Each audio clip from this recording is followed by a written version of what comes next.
Hello friends, हमारी आज की कहानी है सरिता में प्रकाशित वापसी। सीधी सी पत्नी रमा की सादगी उसके खुले विचारों वाले पति शेखर को अखरती थी। तभी तो मदमस्त खूबसूरत निशी उसे भाने लगी थी, लेकिन आज सुंदरता में वही रमा उसे निशी से 20 लग रही थी। भादों महीने की काली अंधेरी रात थी। हल्की रिमझिम बारिश चालू थी। हवा चलने से मौसम में ठंडक थी। रात में लगभग 1 बज रहा था। दिन भर तरह तरह की आवाज़ें उगलकर महानगर लखनऊ 3-4 घंटे के लिए शांत हो गया था। अपने मकान की ऊपरी मंजिल के कमरे में शेखर मुलायम बिस्तर पर करवटें बदल रहा था। उसकी नज़र बगल में बेड पर गहरी नींद में सो रही रमा पर पड़ी, जो आराम से सो रही थी।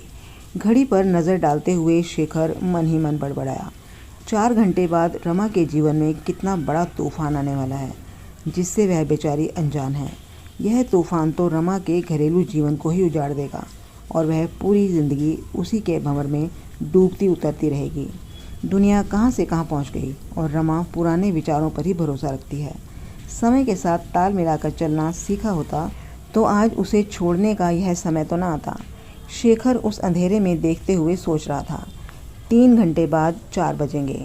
मैं बेडरूम से निकलकर दबे पाँव घर से बाहर जाकर टैक्सी पकड़ूंगा और हवाई अड्डे पर पहुंचकर निशी के पास जा मिलूंगा, जहां वो पहले से ही मेरा इंतज़ार कर रही होगी। मुझे देखते ही अपने केशों को एक ख़ास अंदाज में झटकते हुए अपने गुलाबी होठों से मोनालिसा की तरह मुस्कुराते हुए अंग्रेज़ी में कहेगी, गुड मॉर्निंग शेखर। मुझे विश्वास था कि तुम देर ज़रूर करोगे और मैं निशी के मरमरी हाथ को अपने हाथ में लेकर कहूँगा, सॉरी डार्लिंग। यह सब सोचकर शेखर के होठों पर हंसी तैर गई।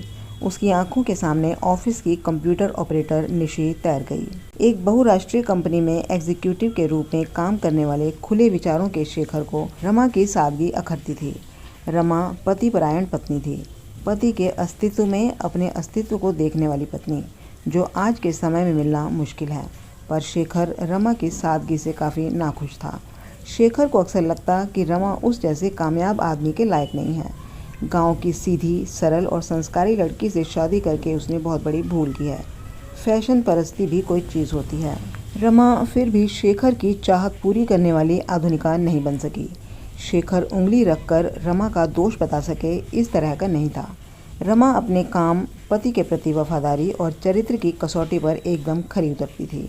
शेखर की निगाह उसके विभाग में नई नई आई 22 साल की खूबसूरत, मस्त और कदम कदम पर सुंदरता बिखेरती कंप्यूटर ऑपरेटर निशी पर जम गई और निशी ने भी इसका भरपूर फ़ायदा उठाया। इसलिए समय और मौके का मूल्य समझते हुए शेखर की नज़रों में अपने प्रति चाहत देखकर उसके करीब पहुंच गई।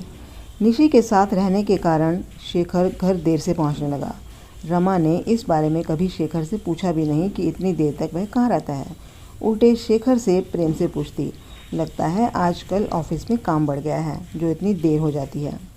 लाइए आपका सिर और पैर दबा दूं। रमा के इस व्यवहार से शेखर सोचने लगता कि यह और भी अजीब है। कभी इसके मन में किसी तरह का अविश्वास, शंका आती ही नहीं। रमा के इस तरह के व्यवहार से उसका अहम घायल हो जाता। शेखर निशी को 3-4 बार अपने घर भी ले आया। रमा ने निशी की खूब खातिर की।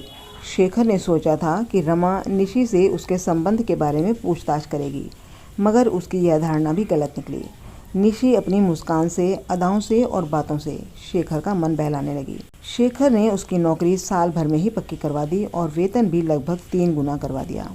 नौकरी पक्की होते ही शेखर को लगा कि अब निशी धीरे धीरे उसके प्रति लापरवाह होती जा रही है। जब भी मिलने को कहो तो किसी न किसी काम का बहाना बनाकर टाल जाती है। इसी बीच उसने अंदाज़ा लगाया कि निशी उसके बजाय निखिल से अधिक मिलती जुलती है। उससे कुछ अधिक ही संबंध गहरा हो गया है। उसका दिमाग चकराने लगा। वह उदास हो गया। एक दिन शेखर ने निशी से पूछ ही लिया, निशी, तुम्हारे और निखिल के संबंधों को मैं क्या समझूं? निशी ने कंधे उचकाते हुए कहा, निखिल मेरा दोस्त है। क्या मैं औरत होने के नाते किसी पुरुष से दोस्ती नहीं कर सकती? मैं इतने तंग विचारों वाला आदमी नहीं हूँ। फिर भी मैं किसी और पुरुष के साथ तुम्हारी नज़दीकी बर्दाश्त नहीं कर सकता। आपका मैं कितना सम्मान करती हूँ, यह आप भी जानते हैं, पर एक ही आदमी में अपनी सारी दुनिया देखना मेरी आदत में नहीं है। निशी ने शेखर का हाथ अपने हाथ में लेकर मुस्कुराते हुए कहा, आप मुझे अपनी जागीर न समझें। मैं जीती जागती महिला हूँ। मेरे भी कुछ अपने अरमान हैं। शेखर ने खुश होते हुए कहा, निशी, तुम मुझे उतना ही प्यार करती हो जितना मैं तुमसे करता हूँ। चाहत को भी भला तोड़ा जा सकता है? निशी हंसकर बोली। निशी चलो हम दोनों विवाह कर लेते हैं। निशी चौंकी, फिर गुलाबी होंठों पर मुस्कान बिखेरती हुई बोली, लेकिन आप तो शादीशुदा हैं। दूसरी शादी तो कानूनन हो नहीं सकती। यदि आप अकेले होते तो मेरा समय अच्छा होता। निशी, अपने प्रेम के लिए मैं अपना घरेलू जीवन तोड़ने के लिए तैयार हूँ। प्लीज़ इनकार मत करना। कल सुबह दिल्ली के हवाई जहाज़ से 2 टिकट बुक करा लेता हूँ। सुबह 5:30 बजे हवाई अड्डे पर आ जाना। अब देर करना ठीक नहीं है। मुझे रमा और निशी के बीच भटकना नहीं है। तुम सुबह आना, मैं इंतज़ार करूँगा। तब निशी केवल इतना ही बोल सकी, ठीक है। बेड पर करवट ले रहे शेखर यह सोचकर मुस्कुरा पड़ा कि कुछ घंटे बाद ही निशी हमेशा के लिए मेरी होगी।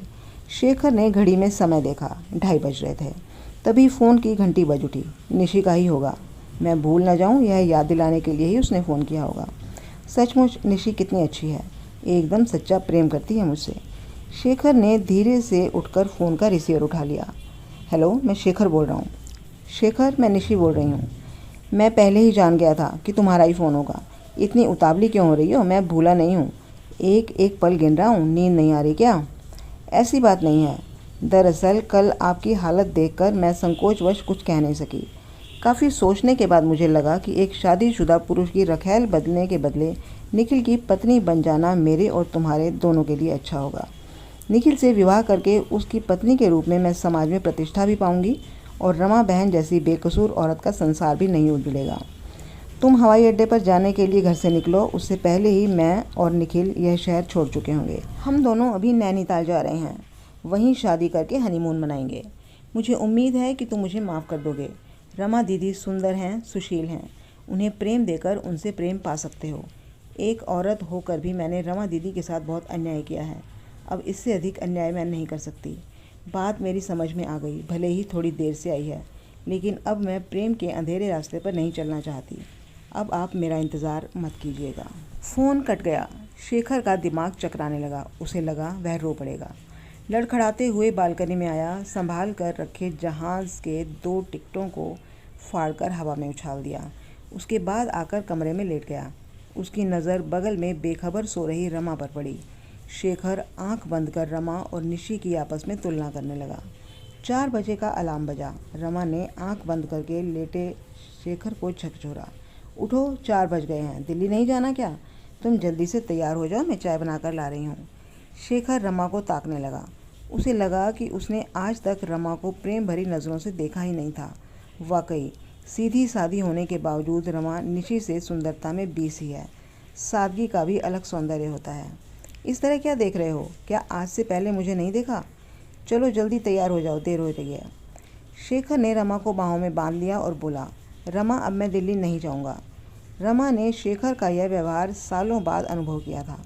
शेखर भी महसूस कर रहा था कि आज जब वह रमा को दिल से प्यार कर रहा है तो रमा की मदमाती अदाओं में कुछ अलग कशिश है।